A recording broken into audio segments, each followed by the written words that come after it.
একটা সুন্দর জঙ্গলে নানা রকমের পশুপাখি বসবাস করত। সমস্ত প্রাণীরা একত্রে বসবাস করত। তারা সবাই একে অপরের সাথে গল্প করত। তারা সবাই সারাদিন নিজের নিজের কাজ করত। আর সন্ধ্যা হলেই সবাই সিংহের বাড়িতে জড়ো হতো। সিংহের বাড়িতে একটা রেডিও ছিল, তাতে 1 ঘন্টা ধরে গান হতো আর সংবাদও হতো। সমস্ত পশু পাখিরা সেসব শুনত। ঠিক সেদিনও অন্ধকার নেমে এলো। বাঘ আর শিয়াল দুজনেই মাথায় ফল নিয়ে বাসায় ফিরছিল।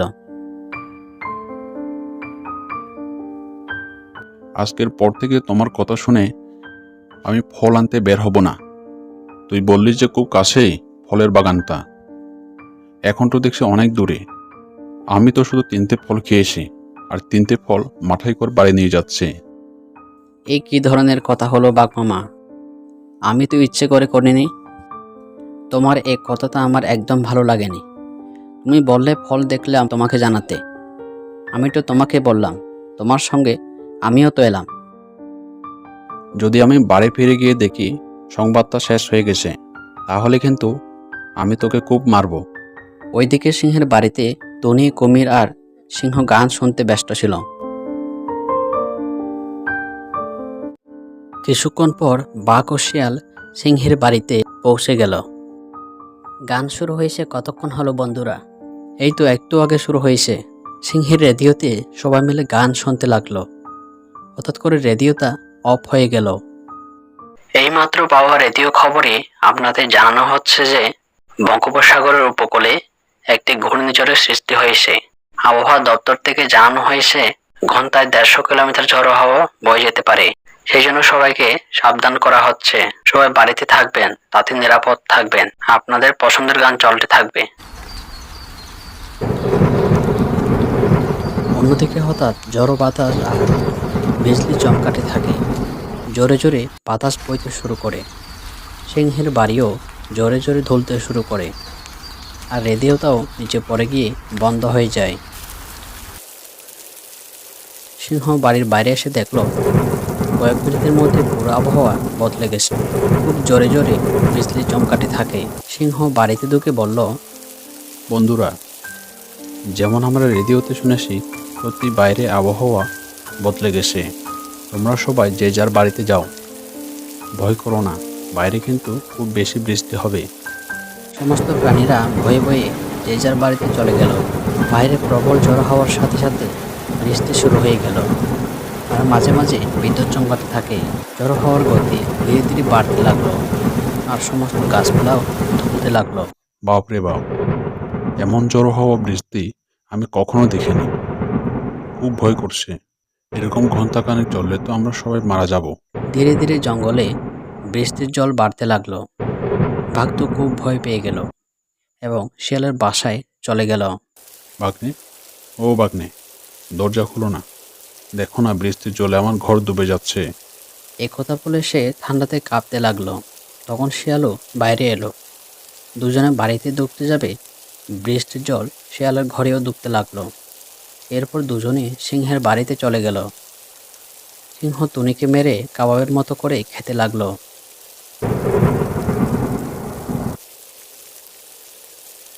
বেচারা টুনি, আমার খারাপ অভ্যাসের ব্যাপারে তো সে জানেই না। ও আমার বাসায় এসে প্রাণ বাঁচানোর কথা ভাবল, আর সে আমার খাবার হয়ে গেল। আহা, কি মজা খেতে। বৃষ্টির জল ধীরে ধীরে বেড়ে যেতে লাগলো। জোরে জোরে বাতাস বইতে লাগলো।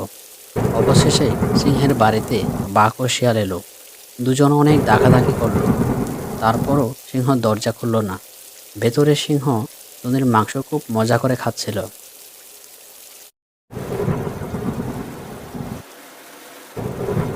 তারা দুজন বৃষ্টি থেকে বাঁচার জন্য একটা উঁচু স্থান খুঁজল, আর একটা বড় পাতা মাথাতে ধরল। সিংহ পেট ভরে টুনির মাংস খেয়ে দরজা খুলতে গেল। তখনই অনেক দেরি হয়ে যায়। বৃষ্টির জল তখন অনেক বেশি বেড়ে গেল।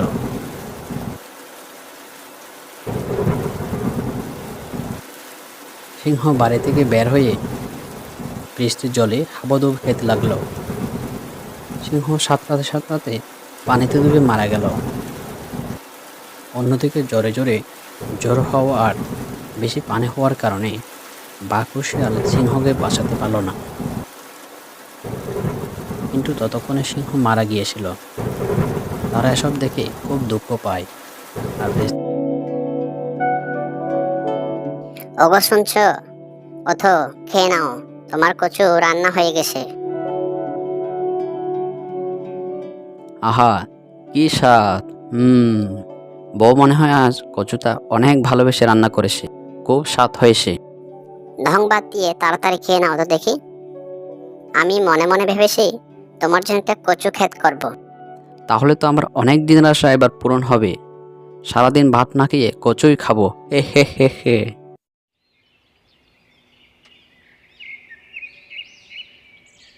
আহা, চারপাশে কত সুন্দর সুন্দর দৃশ্য, মনটা একেবারে জড়িয়ে যাচ্ছে। কিন্তু আমার কচু গাছের সন্ধান তো এখনো কোথাও পেলাম না। অনেকটা পথ যে চলে এলাম, অনেক কষ্ট হয়ে গেছে, একটু জিরিয়ে নেই। কচুর কি আকাল পড়ল রে এ যুগে! এখনকার সময়ে একটা কচু গাছ পাওয়া যাচ্ছে না। শোনো গো মেয়ে, চলে যেও না, এদিকে একটু এসো। কে কে এভাবে আমাকে ডাকছে? আমি কচু গাছ। আমার গায়ে দেখো অনেক ময়লা জমে আসে, একটু পরিষ্কার করে দিবে? হ্যাঁ হ্যাঁ, অবশ্যই দিব, কিন্তু এত সুন্দর করে কথা বলতে পারো কিভাবে? কচু গাছ আবার কথা বলতে পারে নাকি?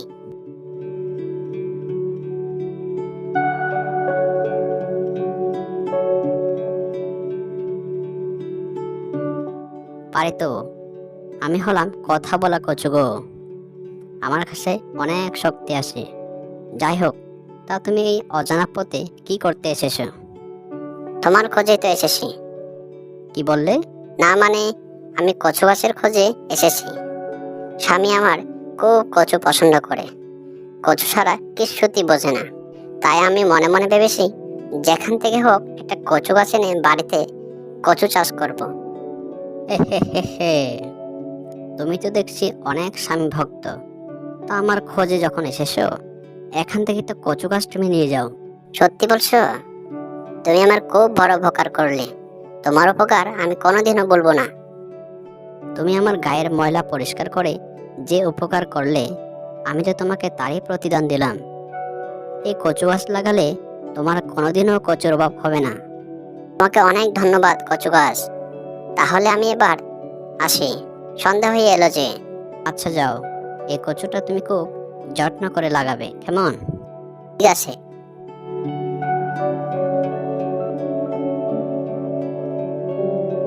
এই বউ, এসেছো? আমি তো খুব চিন্তায়